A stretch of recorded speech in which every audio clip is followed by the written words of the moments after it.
where do we go from here? Because the battle has just begun.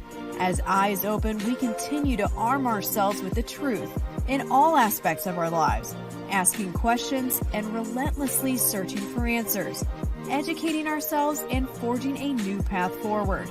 Hear from real people faithfully pursuing freedom. This is Faithful Freedom with Taryn Gregson, presented by We the Patriots USA, a nonprofit 501c3 organization working to preserve and reclaim our God-given inalienable rights. I taught my son how to love God, country, and family. So, like I said, if I don't do what I'm doing, I could hear him telling me, you need to practice what you preach. So that's why I have to keep doing this. I have no choice because what was it, about the first year I was ready to give up. I didn't think I was accomplishing anything. I didn't think it was getting out there. And I called Brianne Dressing because me and her were best friends. She's a real good friend of mine. I said, I'm sorry, I'm tired, baby. I'm not going to do this no more. Nobody's listening. And she would always tell me, no, Ernest, you don't realize. I said, no, that's it, man. That's it for me. And for some reason, I was going through my file box, and I found a Father's Day card, my last Father's Day card. And I just started crying for probably about 3 or 4 hours on the couch. I figured that was his way of telling me to don't give up, to keep on fighting. And that's the same one I have on the back of my motorcycle. I figured, well, I found it. I got to put it on my bike, just to remind me why I'm doing this. So, I mean, that's the main reason. Like I said, I have to honor my son any way I can. I think he'd be proud of it. I mean, I just picked it up last week, and as soon as I walked to that side door, I seen it was like a life-size picture. And I started crying because I could almost feel like I could hug him. And I think he'd be proud of it because, like I said, I have a lot of people that made graphics, designs for the trailer from all over Canada and Australia, but it was just about Junior. I said, no, this trailer's not about just Junior. I said, it's about Junior and all the vaccine injured that we have. I said, because there's thousands of it. People look at the trailer and they'll tell me, man, that's a lot of people. I said, no, it's not. That's not even a little bit. I said, there's more. I said, I would need 18-wheelers to put everyone's picture on it. I said, this is just a little tiny bit of it. So, I mean, I still have people asking me if I could put their nieces, nephews, sons, daughters. And the thing is, I don't want to make the pictures too small. I want people to actually be able to see the faces of each person that's on here. And like I said, I'm going to, continue doing it. I need to keep pushing, for their attention. I mean, like I said, if nobody else is doing it here in the U.S., I don't see it. I see Canada putting some pictures up on an 18-wheeler, but I think it's just pictures taped, which they're doing it for a good reason, though, too. But I want to do this, even more. I mean, we need more people to stand up. Is what we need. I've said it plenty of times. I said we have women. I see thousands of women at these different events. Very few men, and I always say these men need to grow a pair. You need to grow a pair and fight back. Whether it affected your family or not, because eventually it's going to. And don't come to me later and say, I'm sorry, I should have listened to you. No, I'm telling you now. I said, because I don't have to be here. I could tell you need to worry about your own, and I can keep on trying to live a normal life. But I'm not like that. I never taught my son to be like that. So they need to stand up. They're supposed to be the kings of their castles, protectors of their families. I said, and even if you don't have kids, you have nephews, nieces, and or your grandchildren, anything, you need to stand up for the kids because it takes everyone. What do they say? It takes a village to raise a child. Well, this is on a world level here. The day Junior was born, he was held like this, like a loaf of bread. They, they told me, here, he's yours. You take care of him, and which I did. I mean, I was proud. He made me proud all the time. Like I said, Junior was my best friend. When he was 7 years old, I, I never knew my father. So I don't know what that a father's love is. I never had that male role in my life, and I swore my son's not going to know what that feels like to not have that dad there. So I was always there, catering to him. He wasn't spoiled. He was a good kid. He never gave me any problems, never gave me any trouble, never talked back. And when he was 7, I said, you know what? I bought a couple of baseballs, gloves, and a baseball, and I said, just to play catch with my boy. And then it got to the point where, he picked it up right away, and I started throwing it harder and faster. And then hey, Dad, you're going to hit me. I said, no, that's your protection. As long as you have your glove in your hand, you're not going to get hurt. So he started throwing that just as hard and straight, too. So he got good. And he told me, Dad, I want to play baseball. I said, okay. So I signed him up. I didn't even realize that when I went to sign him up, they asked me about coach. I said, no, I'm not a coach.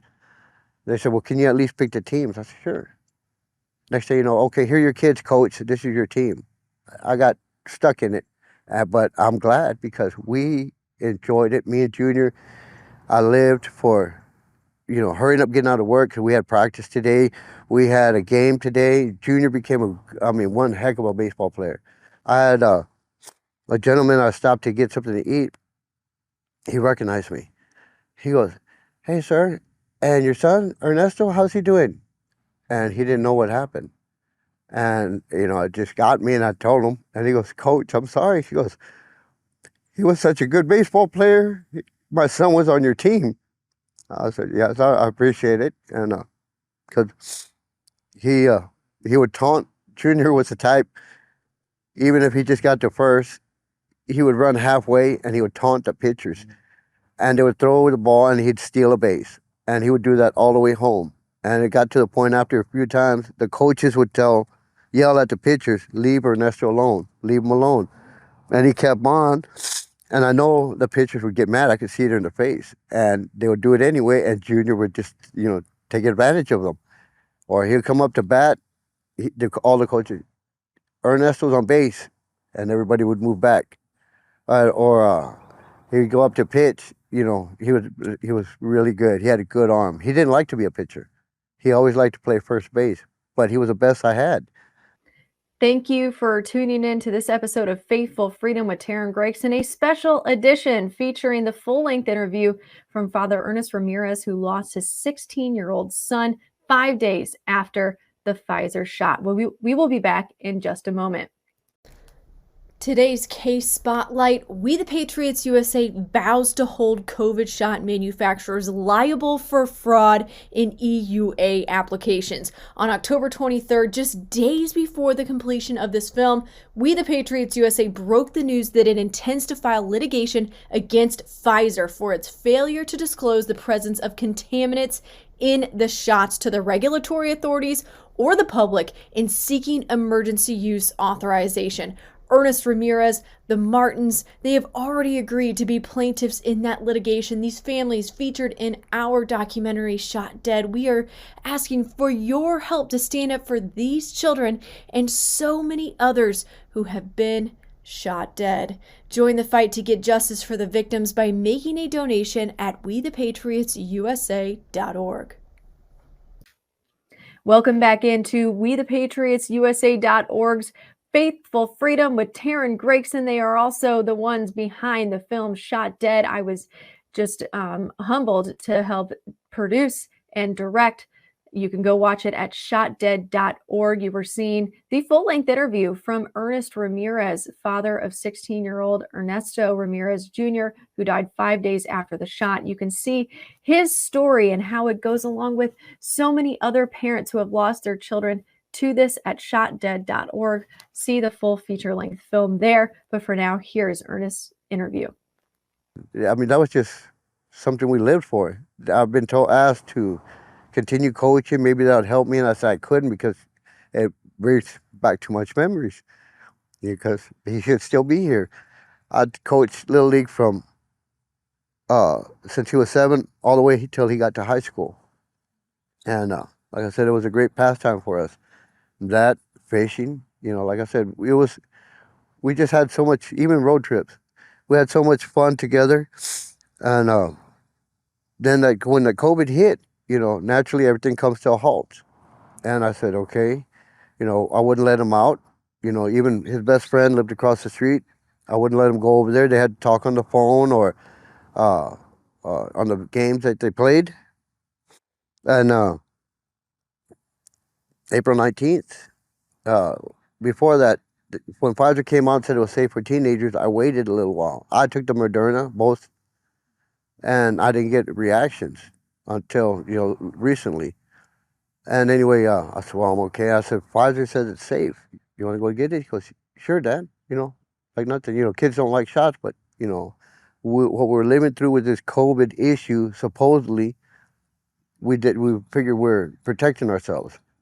So I took him to take the first shot, and we were wearing the mask, sanitizer like they told us. They promised it would help us. 5 days later, my neighbor, Junior's best friend's mom, she called me, Mister, can I take the boys to eat and play basketball? I said, yes, ma'am, of course. And I thought Pfizer, that first dose protected him. I thought he was safe. So she told me they went to eat and they played video games there. She took him to the park. They got off the truck and took off running across the parking lot, and he collapsed. That's where right there. No, nothing, no, any signs showing. So she called me hysterical, and I wouldn't believe it. Not my baby. Nothing could happen to my son. So when I got there, they wouldn't let me on the ambulance. I said, well, that's my son. They said, I had to stay off the ambulance. So I followed the ambulance to the hospital, and they worked on him for a while. And the doctor came out, just told me your son's dead, you can go home. And I went crazy. I grabbed the doctor, threw him against the wall. I had police officers all right there, and I just it wouldn't register. So I went home, and naturally I got suicidal. I had no reason to be here no more because I didn't have my baby with me. And then I started cursing God out loud because I used to take my son to church every Sunday because we had to be grateful for all our blessings. And I couldn't believe God would let this happen to me after I tried to raise a good man. So just before I decided to do what I was going to do, something in the back of my head said, if I could do that, that'd be a sin and I wouldn't go to heaven. And my wish is to see my son again. So I knew I couldn't do that. I said, I have to change this thing around to something positive. So that's when I decided to I called Governor Abbott, emailed him, and they kept transferring me to somebody else. And so I said, I emailed Biden, anybody in the White House, no response. So I said, you know what? I'm going to go up there, ride the motorcycle up there for the attention. I need some answers. And then Senator Ron Johnson he found out about it, and he contacted me, and I couldn't believe it. And I said, yes, sir. He goes, can we do a video chat? I said, sure. So he goes, what do you plan on doing? I said, I don't know, sir. I'm going to go knock on the gate, see if Biden answers. I need some answers. So he asked me, my plans were to do it in October. He asked me to wait till November. So I did, even though I figured, the weather, I'm on the motorcycle. I had a friend of mine decide to ride with me. So we both rode up there, and we met with Johnson at the round table. And that's where I met Brianne Dressing, Dr. Joel Walskog, the founders of React 19. I met little Maddie DeGarry, beautiful little girl. I love her. And, that's where I started to fight. I said, I have to do more. I feel it. It doesn't matter how many events I go to. or how many interviews I do, I have to do more. I mean, I'm limited. I do all I can with what little I have. But I figure I got to keep on. I have to continue fighting this stuff because uh, when I registered, I did a GoFundMe to get up there, and they canceled it. They said it went against the rules and regulations. Ivory Hecker, she talked me into getting a life under, and then she called me that day. The next morning, we did it that one afternoon. The next morning, she called me and she said, "Can we do another interview?" I was trying to figure. We just did one yesterday, but I said, "Yes, ma'am, of course." She goes, "How do you feel?" I said, "I'm okay. I seen a doctor in Houston. Him and his wife donated $1,000 for my trip." She goes, "Ernest, you're over $10,000 already in less than 24 hours." And I said that was a blessing. There was a purpose. So that's what we used to go up there. And then I'm surprised GoFundMe's still up after all the negativity with what they did to me and then what they did to the truck drivers. So we went up there, and that's where I met, like I said, the whole group. And I just started fighting with, trying to help React 19 because, like I said, I'd love to see little Maddie walk again. Thank you for watching this special edition of Faithful Freedom with Taryn Gregson, presented by We the Patriots USA, featuring the full-length interview with Ernest Ramirez, even things that fell on the cutting room floor in the making of the documentary Shot Dead, which you can view at shotdead.org. Today, I'm talking to you about the Wellness Company and their spike support. The Wellness Company was formed by a team of doctors, including Dr. Peter McCullough, who's in this film, who lost their jobs for speaking up about the vaccines and pushing back against the lockdowns and the mandates. Spike support formula is the only product that contains ingredients researched to block and dissolve COVID spike protein in the bloodstream. Whether you had to get the shot, you had COVID and you just never really fully got over it, or you're watching the research pour in about vaccine shedding, spike protein can be a serious concern, but there is something you can do now to protect yourself and keep you and your family well. Hundreds of people, vaccinated or not, have reported better mental clarity, increased energy levels, and more. The Wellness Company says take spike protein daily to combat spike proteins and get back to that pre-COVID feeling. Go to twc.health/WeThePatriotsUSA. /WTPUSA and use code WTPUSA to save 10% off at checkout.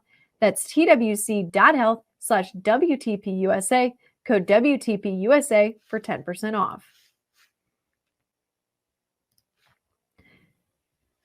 Welcome back into Faithful Freedom with Taryn Gregson, a special edition, a special Shot Dead edition, the film that we just premiered at shotdead.org. We are showing you the full-length interviews all month long. Each episode is going to be a full-length interview from one of the families or the doctors featured in this film. Today, we are showing you the full-length interview from Ernest Ramirez, father of 16-year-old Ernesto Ramirez Jr., who died 5 days after the Pfizer shot. Here is Ernest. And that's my whole mission now, bring awareness to all the families, because I don't want to get any emails, text messages anymore. I get them from all over the world. And I've been asked to go everywhere. Please, we need help here, but I'm nobody. I'm a regular person. I'm not an elected official. I'm not some famous actor. I'm just an average person, but I'm trying to do whatever I can to help. I'd love to travel. They don't even allow me to go to other countries. Every time my name is put down on an airline ticket to go overseas, it gets canceled right then and there. So I mean, I'll get there someday, one way or another. They wouldn't give me the autopsy report. Supposedly the judge that signed it, said I'd call him, and he told me he gave it to, I forgot where the group that had it, that I went to go get it from. They were bouncing me around from 2 different places, and they kept saying, oh, I don't have it, I send it off. No, I haven't received it yet, back and forth. So I said, you know what, I'm tired of arguing with y'all. I said, I'm gonna let an attorney talk to both of you. And miracle of God, next morning, "Hey, your autopsy is ready." So I got it, picked it up, and Dr. Peter McCullough reviewed it. He's the one that verified it was a vaccine that killed my son. My son's heart was over twice the normal size it should have been. And I mean, like stuff like that. Ivory Hecker did a good job. I handed it to her because I thought she came just to interview me. She interviewed uh, everyone there, the county, the health department there. She interviewed the doctor in charge of all the hospitals. I have it on tape on her interview where he denied, he said my son wasn't vaccinated at his hospital. And she showed him the card. He goes, she has asked him about, has anybody died in that hospital? He goes, no, no one's had died at my hospital. And then when he said, well, you know, about my son, he goes, oh, if that's the same boy we're talking about, he was obese. I said, well, the thing is, he just said no one died in that hospital. Now all of a sudden an obese child died. I said, so he's backing up on his own words right there. And then he kept on, you know, she kept on showing him all the evidence, showed a picture of Junior, and he said he looks like a normal teenage boy.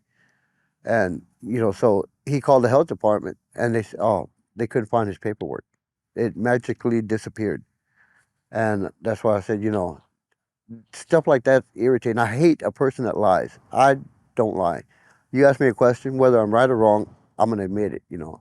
I'm sorry, I did this, you know, let's move on, you know. I'm not going to keep lying to you because a lie will come out. And that's the type of stuff I'm dealing with. He called me, he texted me at first, and he told me I was spreading misinformation. I said, I'm going by your interview. Everything you said on that interview. I said, if you need a copy, I'll send you a copy. And then he wanted me to meet him for lunch. I said, no. I started thinking, I wanted to, but I said, no, he's going to set me up for some trouble, to get me in trouble. I said, no. I blocked him on everything, so I won't, you know, have any type of contact with him. And when I got the trailer out, the first thing I did was drive it by the DHR hospital in Edinburgh, Texas. So, and I make sure everyone's seen it around there. And I will keep doing that too. I mean, because that's where he was vaccinated, same place where he said my son wasn't vaccinated at. So, I mean, that's the main thing. I mean, like I said, I hate liars, and especially when it comes to injuring or killing kids. I mean, because look, if I do something like that, anyone, if I hit a kid, I get, you know, child abuse charges. If I murder a child, I will be sitting in the penitentiary for murdering a child. Why aren't these people in jail, locked up?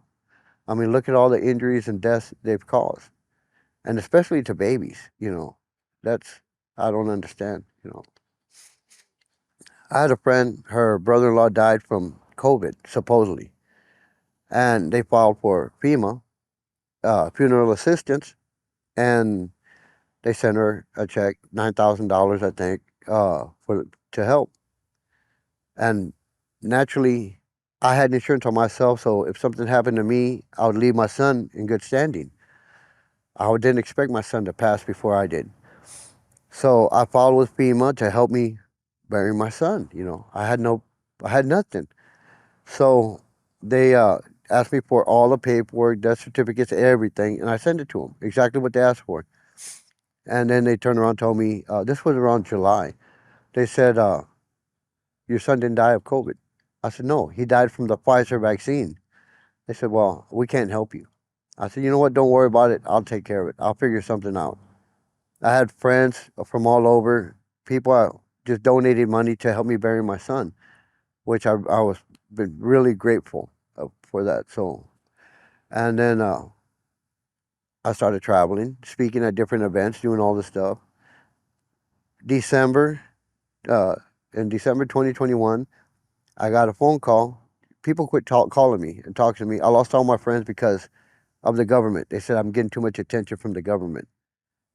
And so my phone rang. I said, well, I didn't know who it would be. It was Dr. Robert Malone. He called to see if I was okay and how I was doing because it was just a couple of days before Christmas. And naturally, I was torn up.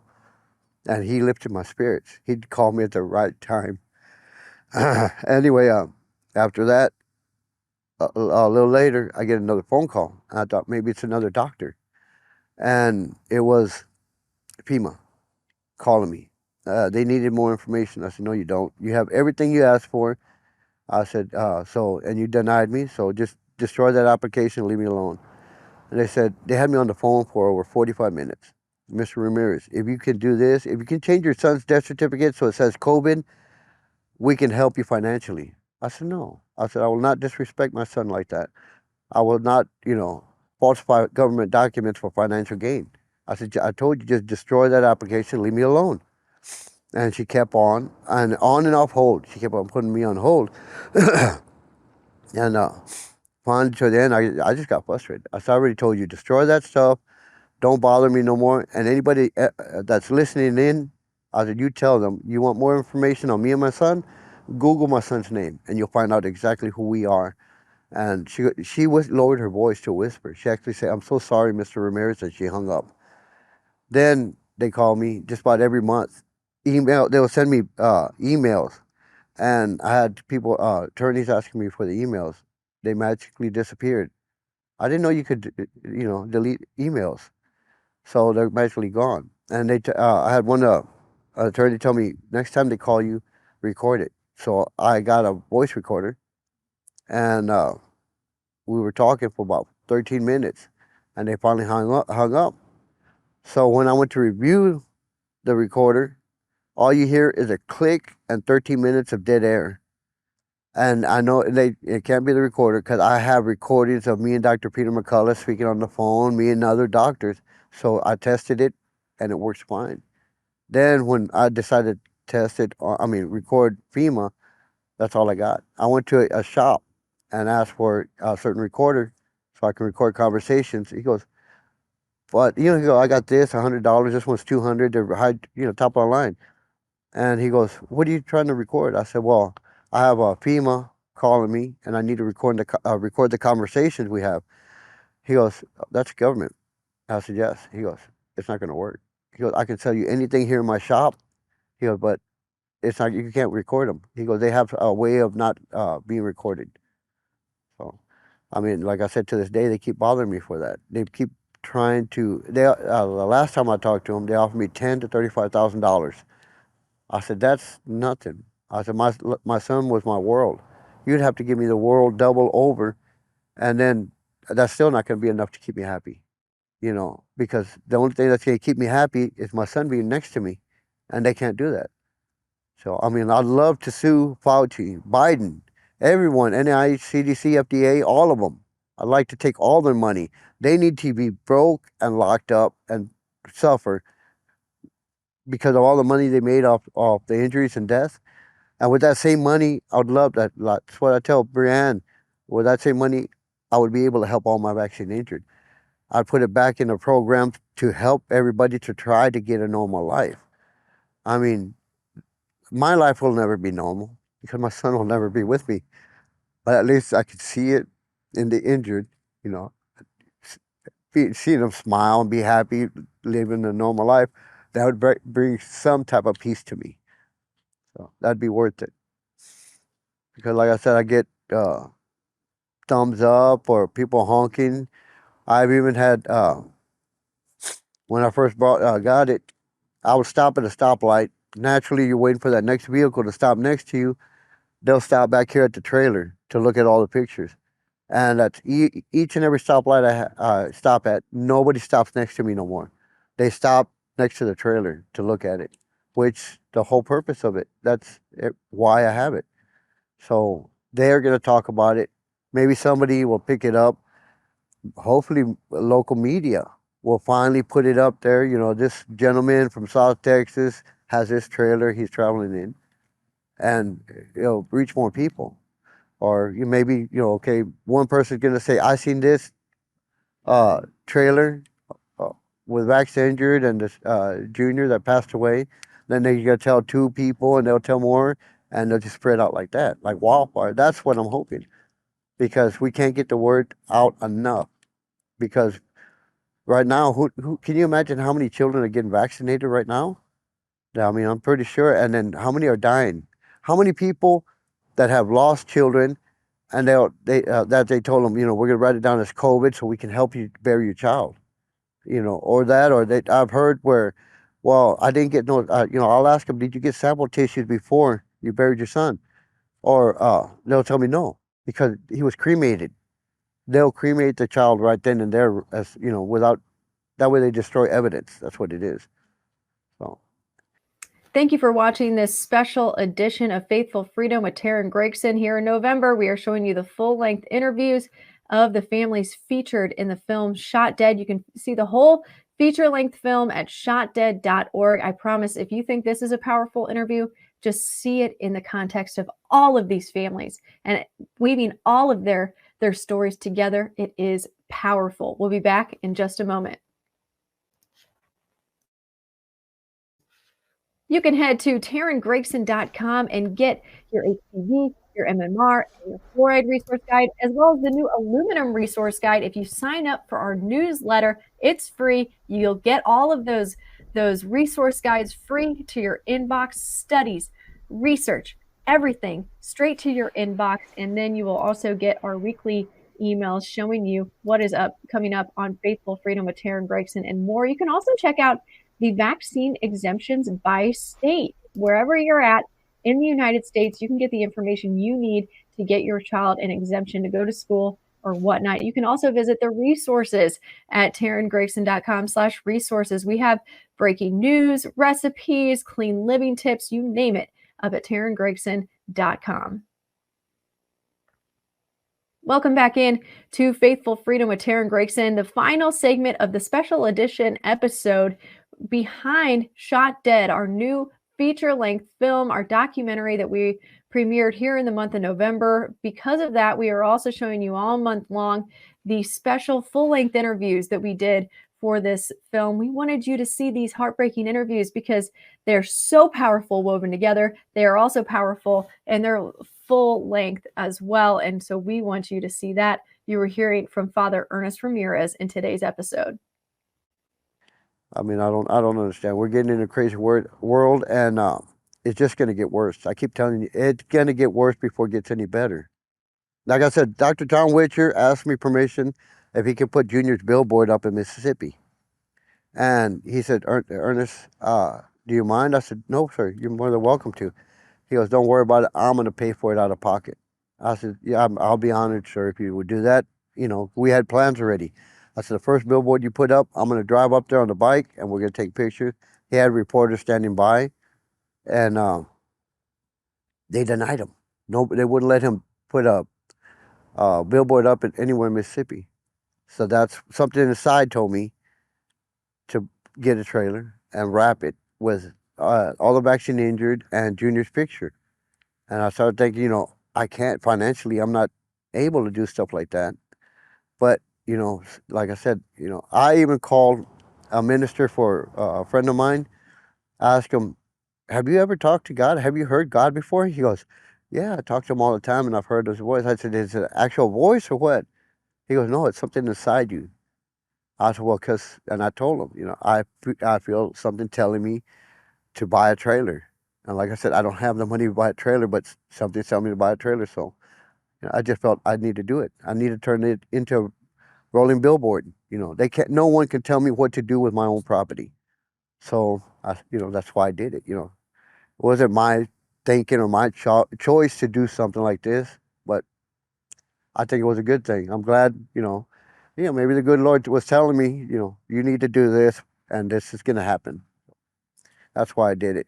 So I made sure people would see that Pfizer did murder my son and he injured so many other thousands, if not millions of people also.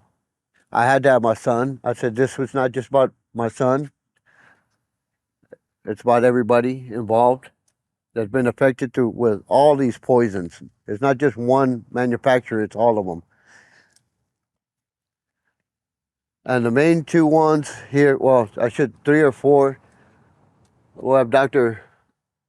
Joel Wallskog, co-founder of React 19.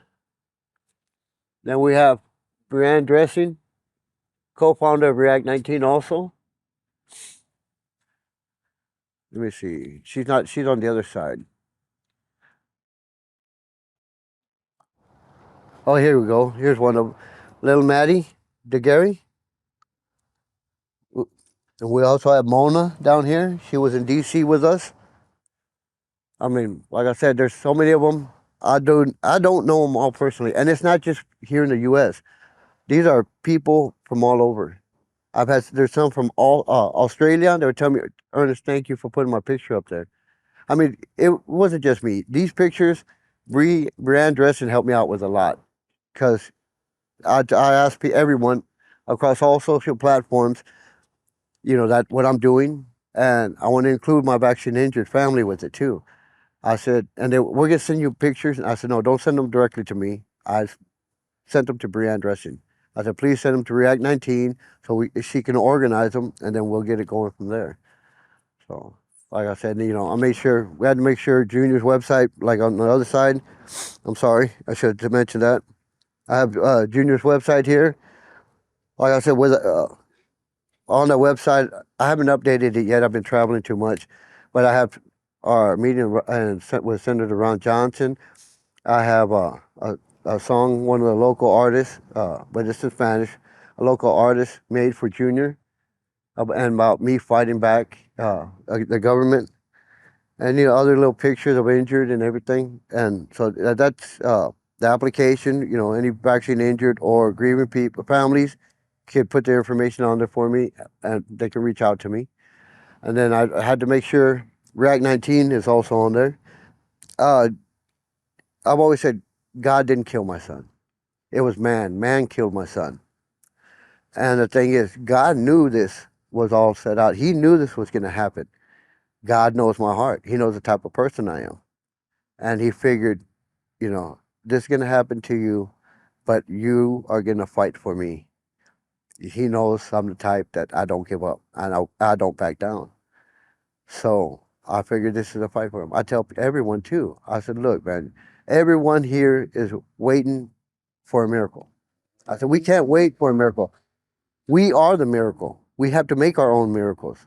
I said, you don't realize we're here to serve him. He's not here to serve us. So we need to do something now. We put ourselves in this position, so we need to fix it. And, a lot of people would tell me, you need to pray for these people. You need to do this or that. I said, no, I don't. Not all God's soldiers are asked to pray. Some of us are called into battle. So this is what we have to do. Like I said, I'm just an average person. But if we all bond together, could you imagine we can move the world? But it takes more than one person. So that's why I ask people to help. Please help. I'm just one man. So that's all I can ask for. If everyone would just do their little part, that's all it takes. We can move mountains. Thank you so much for tuning into this special edition, full-length episode of Father Ernest Ramirez in our film Shot Dead. You must see how his story intertwines with that of the Martins, who lost their 19-year-old daughter, and that of Tori White, who lost her 11-hour-old baby. She had her child born with several malformations. So many pregnant women were forced to get this shot. You hear how Ernest Ramirez is heartbroken for the babies. He's heartbroken to lose his baby, his 16-year-old son. You can see in all of their stories woven together, along with doctors and experts like Dr. Peter McCullough, Dr. James Thorpe, and so on, in the film Shot Dead at shotdead.org. View it for free on demand, and do us a favor. The biggest thing that you can do for us is share it. Help this to catch fire. Help people to see the truth. shotdead.org. If you enjoy our content, prayerfully consider making a tax-deductible donation at wethepatriotsusa.org so we can continue to power the education arm of our mission that also extends to work to preserve and reclaim our God-given inalienable rights. God bless, and thank you from everyone here on Faithful Freedom with Taryn Gregson, presented by We the Patriots USA. We the Patriots USA does not endorse or recommend any product or service advertised on this program. We the Patriots USA is not a healthcare provider and cannot provide medical advice or treatment.